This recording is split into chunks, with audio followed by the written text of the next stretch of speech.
Hello guys, मेरा नाम नंदन है और आज हम पढ़ेंगे क्लास 12th का पॉलिटिकल साइंस का चैप्टर नंबर 2। गाइस, वैसे चैप्टर नंबर 2 नहीं है। आप अगर बुक में चेक करेंगे तो आपको दिखाएगा चैप्टर नंबर 4, जिसका पुराना नाम था सत्ता के वैकल्पिक केंद्र। और अब जो न्यू नाम इसका हुआ है वो क्या है?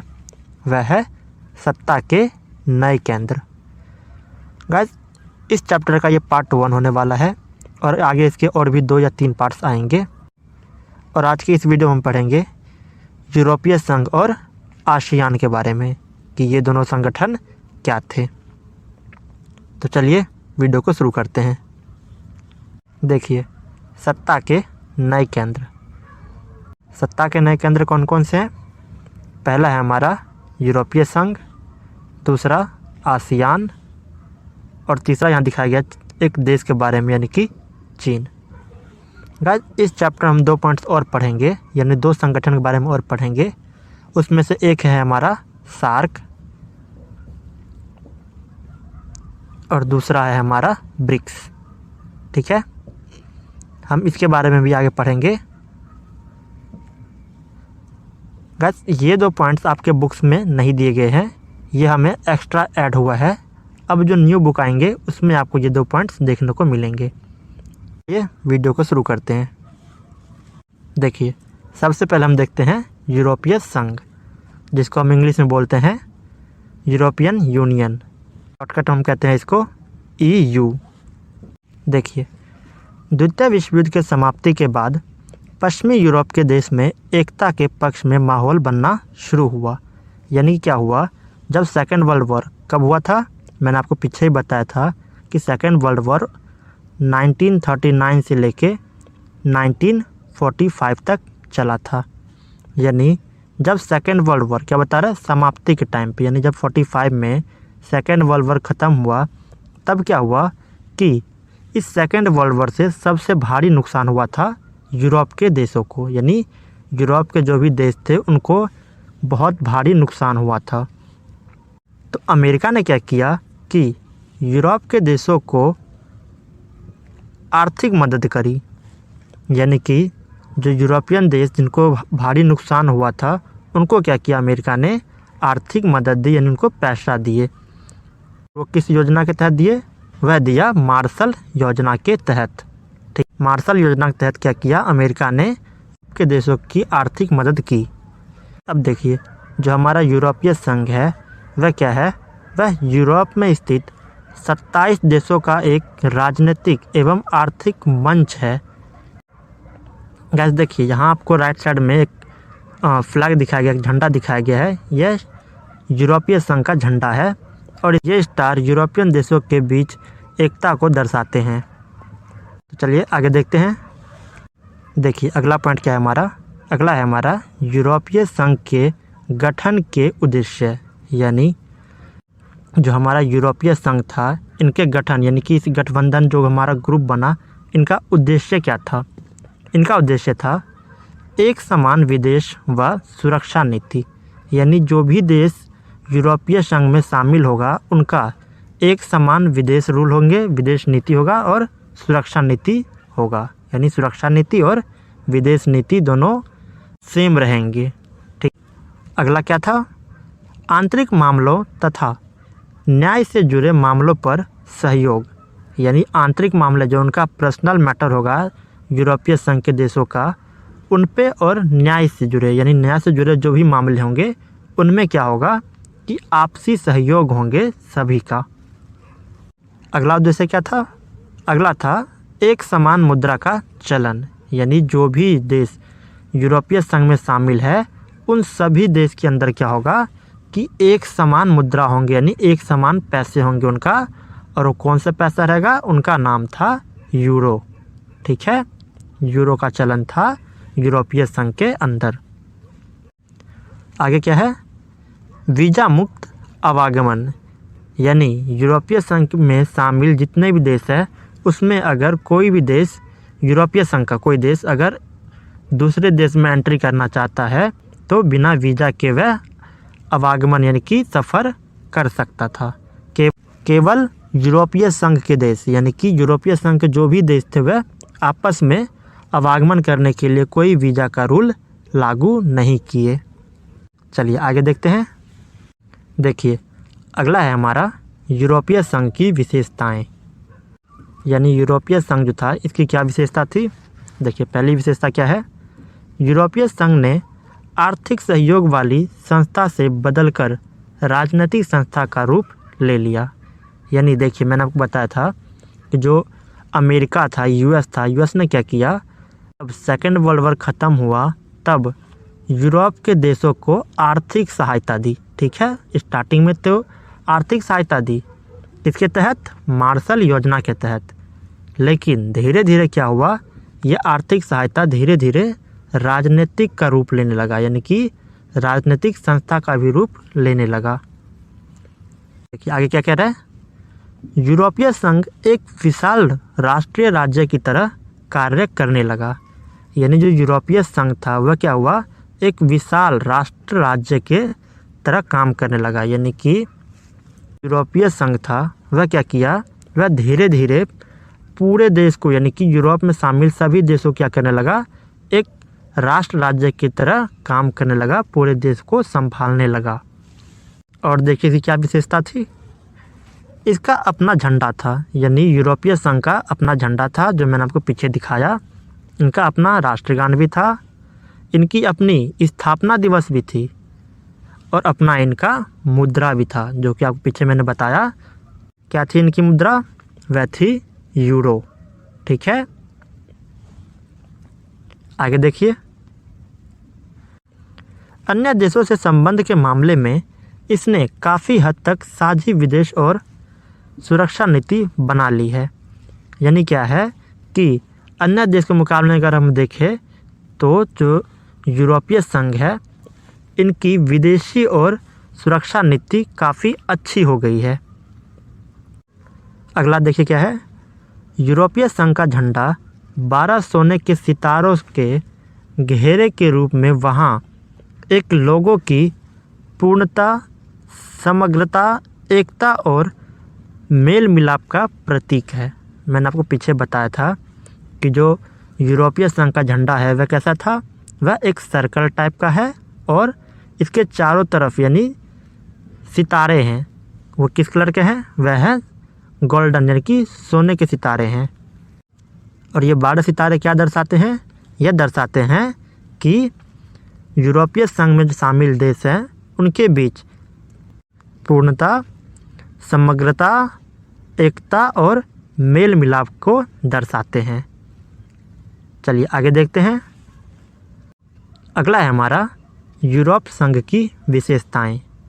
यूरोप संघ की क्या क्या विशेषता है, वह 2005 में यह दुनिया की सबसे बड़ी अर्थव्यवस्था थी और इसका सकल घरेलू उत्पाद अमेरिका से भी ज़्यादा था। यानी क्या बता रहा है कि सन 2005 में जो यूरोपीय यूनियन था उनका सकल घरेलू उत्पाद यानी जीडीपी जो था वह अमेरिका से भी अधिक था। चलिए आगे देखते हैं। इसकी मुद्रा यूरो अमेरिकी डॉलर के प्रभुत्व के लिए खतरा बन गया है। यानी जो यूरोपीय संघ है उसकी मुद्रा कौन सी, यूरो। यूरो क्या है, डॉलर के लिए एक खतरा बन गया है। क्यों, क्योंकि जो यूरोपीय संघ के देश है वह काफ़ी तेज़ी से विकास कर रहे हैं, जिसके कारण अमेरिका का जो वर्चस्व है वह धीरे धीरे खतरा में आने लगा। चलिए आगे देखते हैं। विश्व व्यापार में इसकी हिस्सेदारी अमेरिका से 3 गुना ज़्यादा है। यानी अगर हम विश्व व्यापार के मामले में भी देखें तो जो हमारा यूरोपीय संघ है इसकी हिस्सेदारी अमेरिका से भी 3 गुना ज़्यादा रहा है। अगला क्या है, इसकी आर्थिक शक्ति का प्रभाव यूरोप, एशिया और अफ्रीका के देशों पर है। यानी इसकी जो आर्थिक शक्ति है, पैसों की जो पावर है, उनका सबसे ज़्यादा प्रभाव कहाँ पड़ा है, वह पड़ा है यूरोप में, एशिया और अफ्रीका में। ठीक, इन 3 जगह, इन 3 द्वीपों में क्या है कि यूरोपीय संघ के जो मुद्रा है यूरो, इसका प्रभाव अधिक पड़ा है। चलिए अगला देखते हैं। यह विश्व व्यापार संगठन के अंदर एक महत्वपूर्ण समूह के रूप में कार्य करता है। यानी जो विश्व व्यापार संगठन है उसके अंदर जो यूरोपीय संघ है वह भी एक महत्वपूर्ण समूह के रूप में कार्य करता है, एक महत्वपूर्ण भूमिका निभाता है। चलिए अगला देखते हैं। देखिए क्या कह रहा है। इसका एक सदस्य देश फ्रांस सुरक्षा परिषद का स्थायी सदस्य है।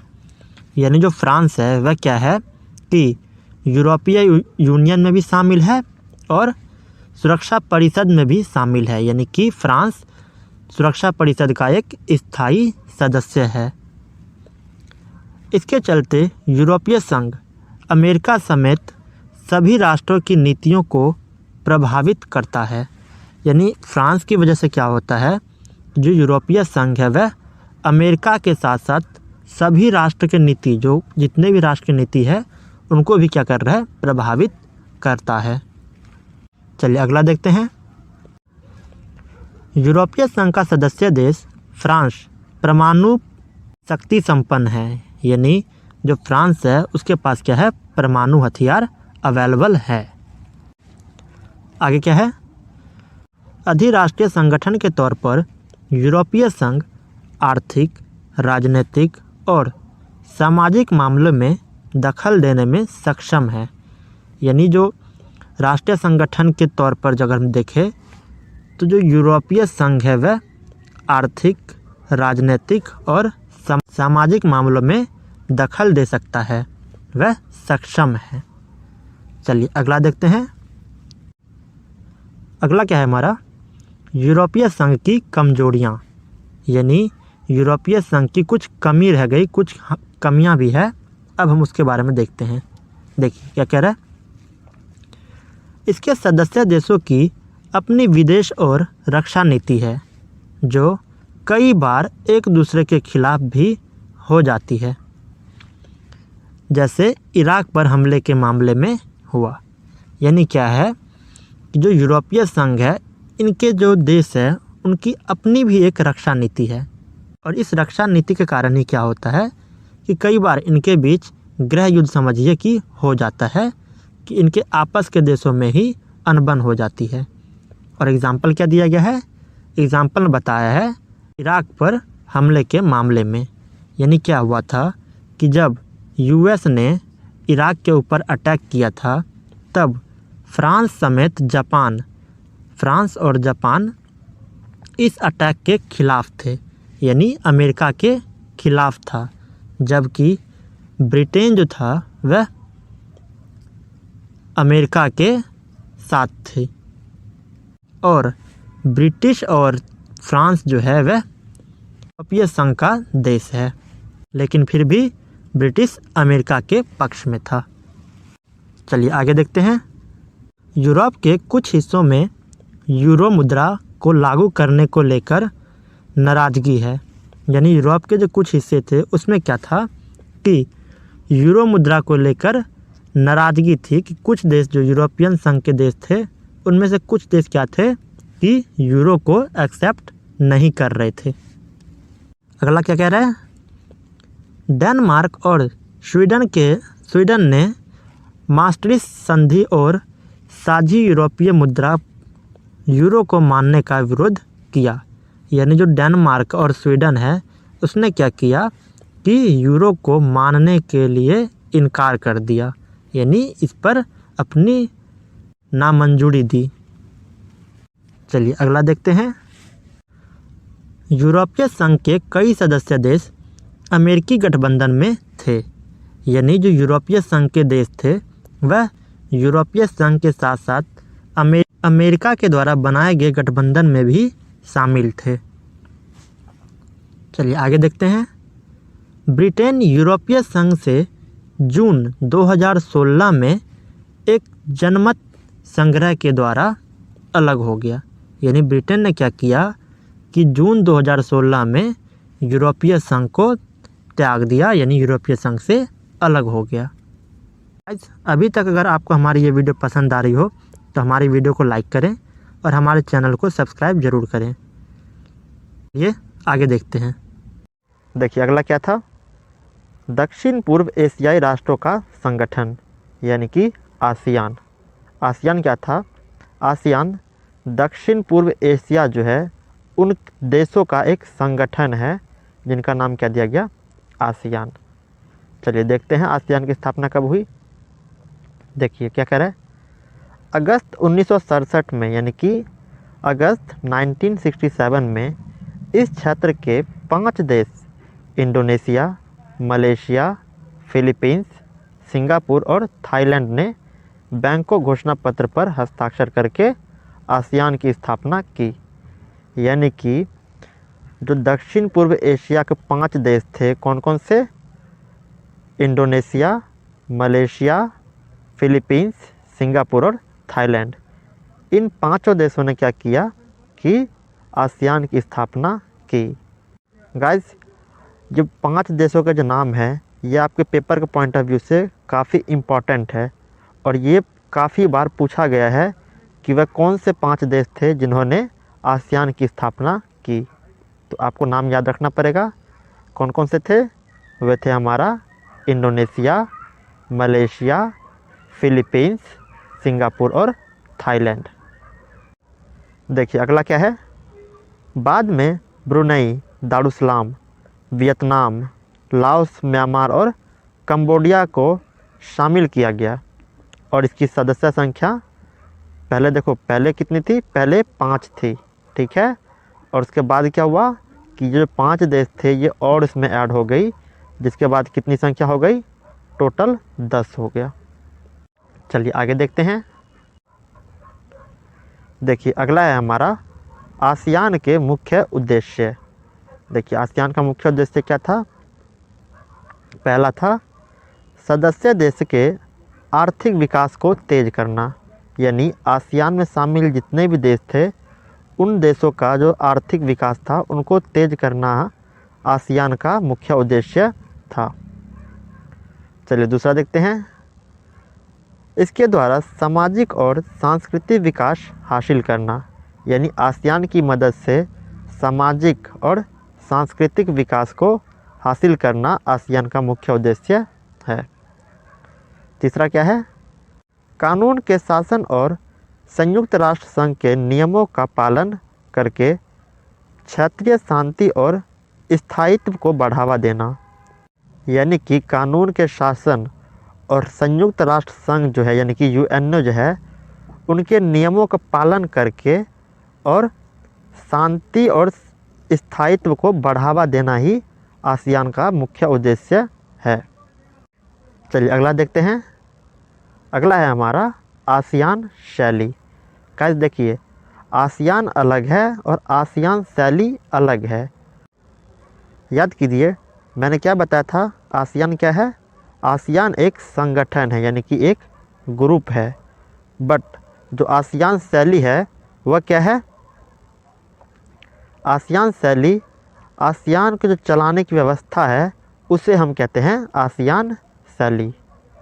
देखिए क्या कह रहे हैं, अनौपचारिक टकराव रहित और सहयोगात्मक मेल मिलाप का नया उदाहरण पेश करके आसियान ने काफ़ी यश कमाया है। यश यानी कि नाम, ठीक है, काफ़ी नाम कमाया है।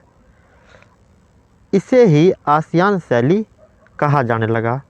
यानी देखिए आसियान का जो काम करने का तौर तरीका था, इस वजह से क्या हुआ कि आसियान का काफ़ी नाम होने लगा, यानी कि दुनिया में आसियान काफ़ी तेज़ी से फैलने लगा। तो उन तौर तरीक़ों को ही क्या कहते हैं, आसियान शैली। यानी आसियान अलग है और आसियान शैली अलग है। चलिए आगे देखते हैं। देखिए आसियान के प्रमुख स्तंभ, जो आसियान है उसके कुछ स्तंभ है, कुछ आधार है, वो क्या है, सबसे पहला है हमारा आसियान सुरक्षा समुदाय, दूसरा आसियान आर्थिक समुदाय और तीसरा है सामाजिक सांस्कृतिक समुदाय। यानी ये जो 3 है, सुरक्षा, आर्थिक और सामाजिक सांस्कृतिक समुदाय, ये तीनों क्या है, आसियान का प्रमुख स्तंभ है। गाइस ये पॉइंट आपके एग्ज़ाम के पॉइंट ऑफ व्यू से भी काफ़ी ज़्यादा इम्पोर्टेंट है और ये ज़्यादातर क्वेश्चन में आते हैं कि आसियान के प्रमुख स्तंभ कौन कौन से हैं। तो एक बार इसको अच्छे से रट लीजिए, कौन कौन से थे। पहला था हमारा आसियान सुरक्षा समुदाय, दूसरा आसियान आर्थिक समुदाय और तीसरा सामाजिक सांस्कृतिक समुदाय। यानी ये तीन जो हैं, ये तीनों क्या है, आसियान के प्रमुख स्तंभ है। चलिए अब इसके बारे में डीपली जानते हैं अच्छे से। देखिए सबसे पहले आसियान सुरक्षा समुदाय क्षेत्रीय वाद विवादों को सैनिक टकराव तक ना ले जाने की सहमति पर आधारित है। यानी जो सुरक्षा समुदाय है उसका क्या अर्थ है कि जो भी क्षेत्रीय यानी कि आसियान के अंदर शामिल जो भी देश हैं उनके वाद विवाद को सैनिक टकराव यानी कि सैनिकों द्वारा युद्ध ना करके और बातचीत से ही वाद विवाद को सुलझा लेना। चलिए दूसरा क्या है, आसियान आर्थिक समुदाय। इसका उद्देश्य आसियान देशों को साझा बाजार और उत्पादन आधार तैयार करना तथा इस क्षेत्र के सामाजिक और आर्थिक विकास में मदद करना है। यानी जो आसियान आर्थिक समुदाय है इसका मेन उद्देश्य क्या है, इसका उद्देश्य था व्यापार से रिलेटेड। व्यापार यानी कि बाज़ार में आयात और निर्यात को बढ़ावा देना यानी कि तेज करना। चलिए तीसरा देखते हैं। तीसरा है हमारा सामाजिक और सांस्कृतिक समुदाय। इसका उद्देश्य है कि आसियान देशों के बीच टकराव की जगह बातचीत और सहयोग का बढ़ावा दिया जाए। यानी कि जो सामाजिक और सांस्कृतिक उद्देश्य है वो क्या था, वह ये था कि युद्ध ना करके और बातचीत से ही टकरावों को सॉल्व कर लिया जाए। चलिए अगला देखते हैं। देखिए अगला क्या है, आसियान क्षेत्रीय मंच। यानी कि सन 1994 में आसियान क्षेत्रीय मंच की स्थापना की गई, जिसका उद्देश्य देश की सुरक्षा और विदेश नीति में तालमेल बनाना है। यानी क्या हुआ कि सन 1994 में आसियान क्षेत्रीय मंच की स्थापना हुई और उसका उद्देश्य क्या था, इसका उद्देश्य था जो देश की सुरक्षा और विदेश नीति में तालमेल बनाना आसियान क्षेत्रीय मंच का उद्देश्य था। गाइस देखिए यहाँ अगर आपके एग्ज़ाम में आसियान क्षेत्रीय मंच की स्थापना के बारे में पूछा जा रहा है कि कब हुई, तब आप बताएंगे कि 1994 में हुआ। लेकिन अगर आसियान के स्थापना के बारे में पूछा जाए तब आप बोलेंगे कि 1967 में हुआ। यहाँ बच्चे कई बार कन्फ्यूज़न करते हैं कि क्वेश्चन पूछा जाता है कि आसियान की स्थापना कब हुई और बच्चे क्या करते हैं, ये डेट लिख के आ जाते हैं 1994 में। या फिर पूछते हैं कि आसियान क्षेत्रीय मंच की स्थापना कब हुई, तो बच्चे ये डेट लिख के आ जाते हैं। तो आप हमेशा ध्यान रखिए कि आसियान अलग है और आसियान क्षेत्रीय मंच की स्थापना अलग है। यानी आसियान क्षेत्रीय मंच की स्थापना कब हुई थी, 1994 में, और आसियान की स्थापना 1967 में।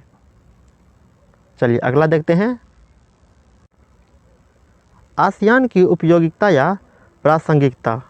यानी कि आसियान की उपयोगिता क्या है, चलिए देखते हैं। देखिए क्या कह रहा है, आसियान की मौजूदा आर्थिक शक्ति खास तौर से भारत और चीन जैसे तेज़ी से विकसित होने वाला एशियाई देशों के साथ व्यापार और निवेश के मामले में प्रदर्शित होती है। यानी जो हमारा आसियान है, आसियान आर्थिक रूप से देखा जाए तो काफ़ी कमज़ोर है, लेकिन इसका जो व्यापार नीति है वह काफ़ी तेज़ी से फैला है। यानी कि बाज़ार जो नीति है इनकी व्यापार करने की तौर तरीके वो काफ़ी तेज़ी से फैला है। और ये धीरे धीरे क्या हुआ कि भारत और चीन जैसे बड़े देशों के साथ भी व्यापार करने लगा। देखिए अगला क्या है, आसियान में निवेश, श्रम और सेवाओं के मामलों में मुक्त व्यापार क्षेत्र पर भी ध्यान दिया गया। यानी आसियान में क्या हुआ कि मुक्त व्यापार पे भी ध्यान दिया गया। चलिए अगला देखते हैं। अमेरिका तथा चीन ने भी मुक्त व्यापार क्षेत्र बनाने में रुचि दिखाई है। यानी अमेरिका और चीन जैसे बड़े बड़े देश भी मुक्त व्यापार बनने में अपनी रुचि दिखाई है, वो भी मुक्त व्यापार नीति को अपनाया है। देखिए, मुक्त व्यापार क्या होता है, यानी कि अपने बाज़ार को एक तरह से छूट दे देना कि उसमें कोई भी बाहर के देश आयात और निर्यात कर सकता है, उसे हम कहते हैं मुक्त व्यापार। चलिए अगला देखते हैं। 1991 के बाद भारत ने पूर्व की ओर देखो की नीति अपनाई है। गाइस देखिए, यदि आप वर्ल्ड का मैप देखेंगे तो आप पाएंगे जो हमारा भारत है, भारत से जो राइट साइड में यानी कि पूर्व की ओर जो भी देश हैं वो क्या है कि विकसित थे। भारत ने क्या किया, उनके साथ भी व्यापार किया और पूर्व की ओर देखो की नीति अपनाई, यानी कि पूर्व की ओर जो भी देश थे उनके साथ भी धीरे धीरे व्यापार फैलाया। चलिए अगला देखते हैं। भारत ने आसियान के 2 सदस्य देश सिंगापुर तथा थाईलैंड के साथ मुक्त व्यापार का समझौता किया है। गाइस देखिए, ये जो 5वां पॉइंट है ये आपके लिए बहुत ज़्यादा इंपॉर्टेंट हो जाता है। क्यों? क्योंकि कई बार ये क्वेश्चन पूछ लिया जाता है कि भारत आसियान के कौन से 2 देशों के साथ मुक्त व्यापार की नीति को अपना रखा है, यानी कि समझौता किया है। वो कौन से देश है? वो देश का नाम है सिंगापुर और थाईलैंड। चलिए अगला देखते हैं। भारत आसियान के साथ मुक्त व्यापार संधि करने का प्रयास कर रहा है, यानी जो भारत है अब धीरे धीरे क्या कर रहा है, पूरे आसियान देशों के साथ मुक्त व्यापार पर संधि करने की कोशिश कर रहा है। अगला देखिए। आसियान की असली ताकत अपने सदस्य देशों, सहभागी सदस्य और बाकी गैर क्षेत्रीय संगठनों के बीच निरंतर संवाद और परामर्श करने की नीति में है। यानी देखिए, इसमें क्या कह रहा है कि जो हमारा आसियान है, आसियान क्या कर रहा है कि जो इनके खुद के सदस्य देश है उसके साथ और सहभागी सदस्य और साथ ही साथ गैर क्षेत्रीय जो हैं उन सब के साथ क्या कर रहा है कि टकराव की जगह, यानी सैनिक टकराव की जगह वाद विवाद से ही लड़ाई को या युद्ध को कहें हम टालने की कोशिश करता है। इसमें अपनी अच्छी भूमिका निभाता है, जिसके कारण आसियान काफ़ी तेज़ी से ग्रो किया। चलिए आगे देखते हैं। यह एशियाई का एकमात्र ऐसा संगठन है जो एशियाई देशों और विश्व शक्ति को राजनीतिक और सुरक्षा मामलों पर चर्चा के लिए मंच उपलब्ध करवाता है। यानी जो हमारा आसियान है, आसियान पूरे एशिया का इकलौता देश है, ऐसा मतलब सॉरी देश नहीं है, इकलौता ऐसा गठन है, संगठन है जो कि क्या करता है कि राजनीतिक और सुरक्षा मामलों पर एक चर्चा का मंच उपलब्ध करवाता है। यानी युद्ध को टालकर और वाद विवाद से ही क्या करते हैं कि समस्या को सॉल्व करते हैं, समाधान करते हैं। चलिए अगला देखते हैं। हाल ही में भारतीय प्रधानमंत्री ने आसियान देशों की यात्रा की तथा विभिन्न क्षेत्र में सहभागी बढ़ाने पर समझौते किए तथा पूर्व की ओर देखो नीति के स्थान पर पूर्वोत्तर कार्य नीति यानी कि एक्ट ईस्ट पॉलिसी की संकल्पना प्रस्तुत की। इसी के अंतर्गत वर्ष 2018 के गणतंत्र दिवस समारोह में आसियान देशों के राष्ट्रीय अध्यक्ष को मुख्य अतिथि के रूप में आमंत्रित किया। यानी जो हमारा भारत है, भारत के प्रधानमंत्री क्या किया है कि आसियान के जो देश थे उनमें क्या किया, उनमें यात्रा की, आसियान देशों के साथ यात्रा की, उनके साथ बैठक किए और कुछ समझौते भी किए। और उसमें क्या हुआ कि जो हमारा पूर्व की ओर देखो कि जो पुरानी नीति थी इसका नाम चेंज करके नया नाम क्या रखा गया, नया नाम रखा गया पूर्वोत्तर कार्य नीति, जिसको हम इंग्लिश में क्या कहते हैं, इंग्लिश हम इसे बोलते हैं एक्ट ईस्ट पॉलिसी, यानी कि पूर्वोत्तर कार्य नीति। आगे देखिए क्या कह रहा है। वर्ष 2018 में, यानी वर्ष 2018 के टाइम पे जब गणतंत्र दिवस हमारे भारत में मनाया जा रहा था तो उस टाइम पे क्या हुआ कि उस टाइम पे आसियान के जो मुख्य अध्यक्ष थे उनको क्या किया कि हमारे देश में मुख्य अतिथि के रूप में आमंत्रित किया। यानी जो हमारा भारत है अब वो क्या कर रहे हैं, वह धीरे धीरे आसियान के साथ भी व्यापार को बढ़ावा दे रहा है। तो इसी के साथ साथ आपका चैप्टर कंप्लीट होता है। तो आशा करता हूँ आपको वीडियो पसंद आया होगा। अगर आपको वीडियो पसंद आया हो तो हमारे वीडियो को लाइक करें और हमारे चैनल को सब्सक्राइब करके बेल आइकन को ऑन ज़रूर करें। तो मिलते हैं किसी और न्यू वीडियो में, तब तक के लिए नमस्कार।